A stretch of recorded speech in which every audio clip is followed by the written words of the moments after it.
අමාත්‍යාංශ නිවේදන මහජන ආරක්ෂක සහ පාර්ලිමේන්තු කටයුතු පිළිබඳ අමාත්‍ය ගරු ආනන්ද විජේපාල මන්ත්‍රීතුමා අමාත්‍යතුමා ගරු කතානායකතුමනි පහුගිය දින කිහිපයක අපිට දින කිහිපයක් පුරාම සමාජ මාධ්‍ය ඔස්සේ සංසරණය වුණු වීඩියෝ එකක් සම්බන්ධයෙන් මහජන ආරක්ෂක සහ පාර්ලිමේන්තු කටයුතු ඇමතිවරයා හැටියට කරුණු පැහැදිලි කිරීමකට අවශ්‍යයි.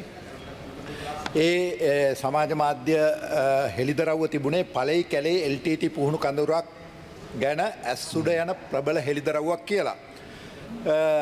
මේ සඳහන් වුණා පුහුණු කඳවුරක් සහ බෝම්බ නිෂ්පාදන කම්මලක් තියෙනවයි කියන කාරණය ඒත්තු ගන්නන්න සමාජයේ නොමග යවන්න කරපු ප්‍රකාශයක්. මේ පිළිබඳව විමර්ශනයක් සිද්ධ කළා. මේ විමර්ශනයේ අනුව පැහැදිලි වුණා කනගර ඇම්පුර බටහිර මුක්කප්පන් අක්කරයන්කුළම අක්කර 10ක භූමි ප්‍රමාණයක් කනකරයන්කුර බටහිර පදිංචි ත්‍යාගරාශා විසින් එලිපෙහෙලි කරකට තියෙනවා. කොන්ක්‍රීට් කණු යොදා වැටක් සකස් කර තිබෙනවා. අඩි 32යි 32 ගොඩනැගිල්ලක් තියෙනවා. ඒ ගොඩනැගිල්ල තට්ටු 3ක ගොඩනැගිල්ලක් 4 වෙනි තට්ටුව ඉදි කරමින් පවතිනවා. ඒකේ පළවෙනි මහලේ සහ දෙවෙනි මහලේ ජුකි මැසින් 22ක් දාලා ඇඟලුම් කර්මාන්තවලක් පවත්වාගෙන යනවා. මේ අක්කර 10 තුල කෝමාරිකා සහ එළවලු වගා කරලා තියෙනවා. ප්‍රදේශීය රැකියා කරමින් තියෙනවා. මේ ව්‍යාපාරයේ නේච පාමින් නමින් සමාගම් රිෂ්ඨාකාරී ලියාපදිංචි කරලා තියෙනවා. මේ සම්බන්ධයෙන් මේ පුද්ගලයා මේ වගා කරලා තියෙන ඉඩම පසු කාලිනව අක්කර 10 21 දක්වා හෙළි කරගෙන මේ ගොවිපළ පවත්වාගෙන ගිහිල්ලා තියෙනවා. මේ ගොවිපළ සම්බන්ධයෙන් තමයි මේ සමාජ මාධ්‍ය ඔස්සේ මේ ප්‍රචාරණය ගියේ. මේ ප්‍රචාරණය හරහා උත්සාහ කරලා තිබුණා මෙතන LTT පුහුණු කඳවුරක් සහ බෝම්බ නිෂ්පාදන කම්මලක් තියෙනවා අය මේ සම්බන්ධයෙන් රජ නිහඬව ඉන්නවා අය. මේක ඔහු හොයාගත් මේ ප්‍රකාශ කරපු පුද්ගලයා විසින් හොයාගත්ත කාර්යයක් හැටියට හුවා දක්වමින් සමාජයේ නොමග යවන්න ජාතීන් අතර අසමගිය වපුරන්න කටයුතු කරන ස්වභාවයක් තමයි මේකෙන් පැහැදිලි වුණේ. මේ සම්බන්ධයෙන් ඒ අනුව මේ සොයා බැලීම කරා. ඒ අනුව මෙතන ගොවිපළක් පවත්වාගෙන යනවා. හැබැයි මේ ගොවිපළ සම්බන්ධයෙන් ප්‍රශ්නයක් තිබුණා. මේක ඇත්ත වශයෙන්ම පළේ වනරක්ෂිතයට අයත් ඉඩමක් බව. ඒකට ත්‍යාගරාශා ඇතුළු 4 දෙනෙක් ඇතුළත් වෙලා මේ පාම් එක පවත්වාගෙන යනවා කියන එක. ඒතකොට වන සංරක්ෂිතයේ ඉඩමක් තමයි මේ ගොවිපළ හැටියට පවත්වාගෙන යනවා කියන කාරණේ මේ විමර්ශනයේදී හෙළිවුණේ. එතකොට මේ සම්බන්ධයෙන් රජයේ පැත්තෙන් ගත්ත ක්‍රියාමාර්ග මොකක්ද කියලා මම කෙටියෙන් හරි පැහැදිලි කරන්න අවශ්‍යයි. මේ ගොවිපළ සම්බන්ධයෙන් වන සංරක්ෂණ දෙපාර්තමේන්තුව ක්‍රියාත්මක වෙලා තියෙනවා. ඒ අනුව මේ පුද්ගලයාට ත්‍යාගරාශා කියන පුද්ගලයාට එරෙහිව තවත් 4 දෙනෙකුට එරෙහිව නඩු පවරලා තියෙනවා. නඩු පවරලා ලක්ෂ 5ක ශරීර අප මත මුදා හැරලා තියෙනවා. ඊට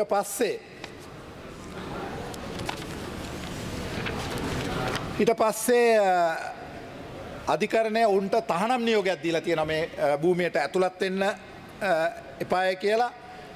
පසුව ඔවුන් 26/2/17 වෙනි දින සැකකරුවන් අධිකරණයට මෝසමක් ඉදිරිපත් කරලා මේ අතුරු තහනම ඉවත් කරගෙන තියෙනවා. ඉදිරි නඩු දිනේ 8/25ට එදිලා තියෙනවා. අපි රජයේ හැටියට මේ ගොවිපළ සහ මේක අනවසර ඉදිකිරීම සම්බන්ධයෙන් රජයේ ඉඩමක් සතුයි කියලා තමයි රජයේ පාර්ශ්වයෙන් කියවෙන්නේ නැත්නම් වන සංරක්ෂණ පාර්ශ්වයේ. ඕ කියන්නේ ඔහුගේ සහෝදරයෙකුට අයත් ඉඩමක් කියන කාරණේ. මේ සම්බන්ධයෙන් අපි දෙවෙනි නඩුව හැටියට පවරලා තියෙන්නේ 3 වෙනි මාසේ 2023 3 වෙනි මාසේ 13 වෙනිදා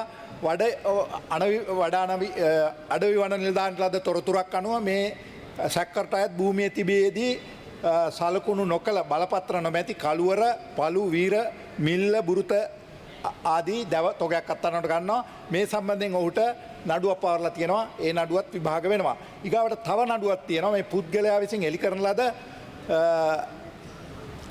ඉඩමට මායිම පරීක්ෂා කිරීමේදී යාබද නැවත ස්ථාන දෙකක කැලේ හෙළිපෙහෙලි කරමින් තිබුණා. මේ සඳහා නැවත ඔහුව ඒ වන සංරක්ෂිත එලි කිරීම සම්බන්ධයෙන් අධිකරණයට ඉදිරිපත් කළා තියෙනවා. ඒ 3 වෙනි නඩුව ඊට පස්සේ 26 වෙනිදා 2026 3/24 දින ගරු අධිකරණයට කරුණු වාර්තා කරමින් මේ අක්කර 10ට අමතරව තවත් අක්කර 11ක් භූමිය හෙළිපෙහෙලි කරයි කියලා ඔහුට විරුද්ධව සැකකරුට විරුද්ධව නඩු පැවරීමක් සිද්ධ කරා. ඒ අනුව ඔහුට දාලා තිබුණු අප අවලං කරලා දින 14ක් රක්ෂිත බන්ධනාගාරගත කරලා තියෙනවා. එතකොට ඔහු අභියාචනයක් ඉදිරිපත් කළා තියෙනවා මේක පෞද්ගලික ඉඩමක් කියලා. ඊට අමතරව විශේෂ බර කාර්ය බලකායට ලැබුණු තොරතුරක් අනුව මේ භූමිය පරීක්ෂා කරන්න යාමේදී විශේෂ කාර්ය බලකාල නිලධාරීන්ට බාධා කරලා තියෙනවා මේ හිටපු පිරිස්. ඊට එරෙහිවත් රාජකාරියට බාධා කිරීමට එරෙහිවත් නඩුවක් පවරලා තියෙනවා. දැන් මේ ආකාරයට අධිකරණ ක්‍රියාමාර්ග 7ක් ගෙන තිබියදී තමා මේ ඉඩමේ සහ මේ ගොඩනැගිල්ලේ LTT පුහුණු කඳවුරක් සහ බෝම්බ නිෂ්පාදන කර්මශාලාවක් පවත්වාගෙන යන බවට හැඟවෙන ආකාරයේ වීඩියෝ පටයක් සමාජයේ සංසරණය කිරීමට එක්තරා පුද්ගලෙක් කටයුතු කරා. ඒකෙදි අදහස් කරලා තිබුණේ ආණ්ඩුව නිහඬව ඉන්නවා, ආණ්ඩුව දන්නේ නැහැ උතුරු පළාතේ මේ පළේ කැලේ LTT පුහුණු කඳවුරක් තියෙනවා, බෝම්බ නිෂ්පාදනාගාරයක් තියෙනවා වගේ අදහසක් සමාජය තුළ නිර්මාණය කරලා ආණ්ඩුව ඒට ඇහුම්කන් දෙන්න හොයා බලන්න ඒ පිළිබඳව කටයුතු කරන්න කියන අදහස දෙමින් සමාජය තුළ වෛරයක් ඒ වගේම ජාතීන් අතර අසමගිය පතුරවන්න තමයි මේ පුද්ගලයා කටයුතු කරලා තිබුණේ. ඉතින් මේ සම්බන්ධයෙන් රාජ්‍ය පාර්ශ්වයෙන් අධිකරණ ක්‍රියාමාර්ග 7ක් අරන් තියෙනවා මේ පුද්ගලයා කියන්න පෙර ආතුව. ඒ වගේම ඔහුගේ වත්කම් විමර්ශනයක් සිද්ධ වෙනවා. ඒ වගේම ඔහු ව්‍යාජ ලෙස මුදල් තැන්පතු බාර ගැනීම සම්බන්ධයෙන් විමර්ශනයකුත් සිද්ධ වෙමින් පවතිනවා. එතකොට මේ කාරණා පිළිබඳව රජයේ මේ ආකාරයට මැදිහත් වෙමින් තිබේදී මේ සමාජ මාධ්‍ය ඔස්සේ මේ ප්‍රකාශය කළේ කොළඹ සිටි හෝටලේ අන්තර් මහද්වීපික මානව හිමිකම් කොමිසමේ විධායක අධ්‍යක්ෂකයයි කියා ගන්නා සංගීත් ජයසේකර මහතා විසින් තමා මාධ්‍ය හමුවක් පවත්වමින් මේ ප්‍රකාශ කළේ. මේ සම්බන්ධයෙන් විමර්ශනයක් සිද්ධ කරා තත්ත්ව විමර්ශන කොට්ටාසය විසින් විමර්ශනයක් කරලා මේ පුද්ගලයා ගෙනවිල්ලා මේ පිළිබඳව පැහැදිලි කිරීමක් කර ගැනීමට අවශ්‍යයි කියලා ඒ කටයුත්ත දැන් දින දෙකට පෙර ආතුව ආරම්භ කළා. මේ ප්‍රදේශ ගිල්ලා තත්ත්ව විමර්ශන කොට්ටාසය විමර්ශනයක් කරා. මේ විමර්ශනය අනුව පැහැදිලි වුණා කිසිදු ආකාරයේ LTT පුහුණු කඳවුරක් හෝ බෝම්බ නිෂ්පාදන කර්මාන්තශාලාවක් නෙවෙයි, මේක සාමාන්‍ය ගෝපලක් කියන බවට තහවුරු වුණා. එහෙනම් මේ පුද්ගලයා ජාතීන් අතර අසමගිය පවත්වමින් ඒ වගේම ජාතීන් අතර අසමගිය වගේම සමාජයේ නොමග වෙන ආකාරයේ ප්‍රකාශ කරමින් කටයුතු කිරීම සම්බන්ධයෙන් මේ පුද්ගලයා ඊයේ දිනේ අත්අඩංගුවට ගන්නු ලැබුවා. විශේෂයෙන් ඔහු කවුද කියලා මේ සභාවට ප්‍රකාශ කරන්න අවශ්‍යයි. ඔහුගේ නම රඹුක්කේවල අධිකාරම්ගේ සංගීත් ජයසේකර. ඔහු සතුව තිබුණා හැඳුනුම්පතක් 801යි 43යි 35යි 73 වී කියලා. මේක ව්‍යාජව සකස් කරපු හැඳුනුම්පතක්. ඔහු හැඳුනුම්පත් දෙකක් භාවිතා කරනවා. මේ හැඳුනුම්පත් ඔස්සේ අපි විමර්ශනය සිද්ධ කරා. ඔහු එක වෙලාවක වෛද්‍යවරයෙක් නමින් පෙනී හිටිනවා. ඒක ව්‍යාජ වෛද්‍ය කියන තනතුර භාවිතා කිරීමක්. ඔහු අන්තර් මහද්වීපික මානව හිමිකම් කොමිසමේ විධායක අධ්‍යක්ෂක නමින් සඳහන් කළත් එවැනි තනතුරක් ඔහුට කවුරුත් පිරිනමලා නැහැ. මේ පුද්ගලයා කරන ලද ප්‍රකාශය ඇත්තටම බරපතල ප්‍රකාශයක්. මේක වාගකී විරහිතව කරන ලද ප්‍රකාශයක් සහ මොහුගේ ලිපිනයන් හොයලා බලපුවාම ලිපිනයන් 7ක් භාවිතා කරනවා වරින් වර. ඒ වගේම මොහු පිළිබඳව ඔවුන්ගේ හැඳුනුම්පත් හරහා පරීක්ෂා කරලා බලපුවාම මොහු අපරාධ චෝදනා 3කට වැරදිකරුවෙක් බවට අධිකරණ ඉදිරියට කරුණු වාර්තා වෙලා තිනවා. වැරදිකරුවෙක් නෙමෙයි සමාවෙන්න කතානායකතුමනි, සැකකරුවෙක් හැටියට ඉදිරිපත් වෙලා තියෙනවා. එකක් තමයි ඉඩමකට ව්‍යාජ ලේඛන සල්සා ඉඩම විකිණීම සම්බන්ධයෙන් වැලිකඩ පොලිස් ස්ථානයේ විසින් අධිකරණයට කරුණු වාර්තා කරලා තියෙනවා. දෙවෙනි එක නීති විරෝධී රැස්වීමක සමාජික වීම, ඉඩමට අයිති ඇතුල් වීම, බලෙන් ලබා ගැනීම, අන්‍යායක ලෙස පෙනී සිටීමෙන් පොලිස් නිලධාරීන්ට සාපරාධී බලාත්කාරයේ පෑම සම්බන්ධයෙන් වැලිකඩ පොලිස් ස්ථානයේ විසින් අධිකරණයට කරුණු වාර්තා කරලා තියෙනවා.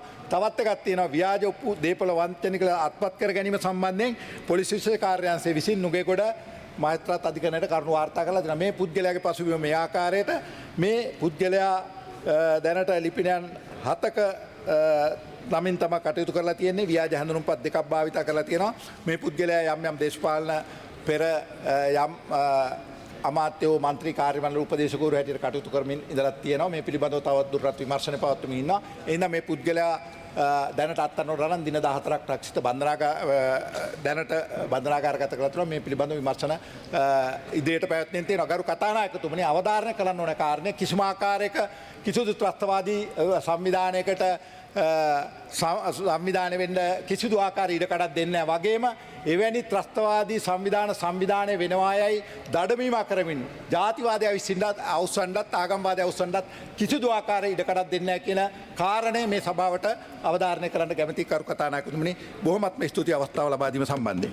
ප්‍රධාන වැඩ කටයුතු ආරම්භ කර ගරු රන්දිත් බන්බණ්ඩාර මන්තුමා ඔබතුමා පොයින්ට් එක මොකද? ඔබතුමා පැහැදිලි කර ගැනීමක් කරන්න පුළුවන්ද? ගරු මන්ත්‍රීතුමා මම පොයින්ට් කියන්නේ පොඩයක් නේ. මේකේ ගරු මන්ත්‍රීතුමාගේ පොයින්ට් පොඩයක් නේ.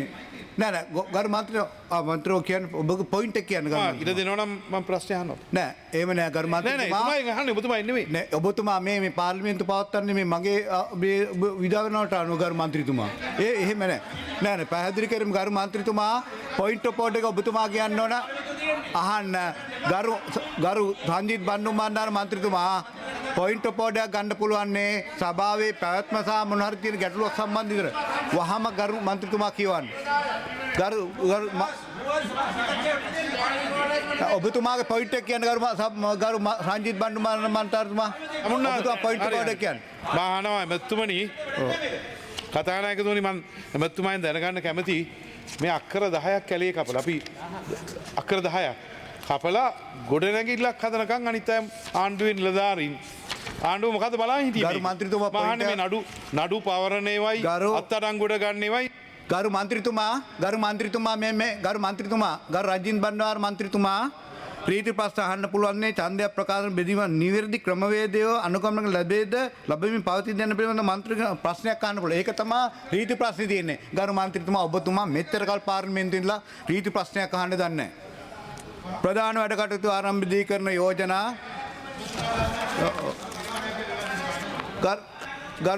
ගරු අමාත්‍යතුමා ගරු ප්‍රශ්නයක් ආපින්දා පැහැදිලි කිරීමක් කරන්න අවශ්‍යයි.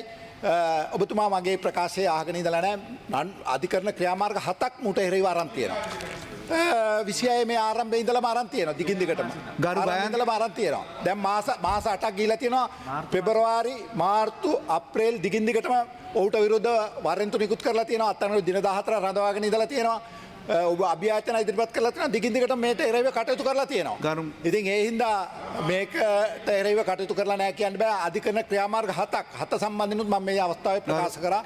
ගරු ගයන්ත කරුණාතිලක මන්ත්‍රීතුමා සංස්ථාට ආශ්‍රයෙන් අරගෙන කියවාගත්තා. ගරු ගයන්ත කරුණාතිලක මන්ත්‍රීතුමා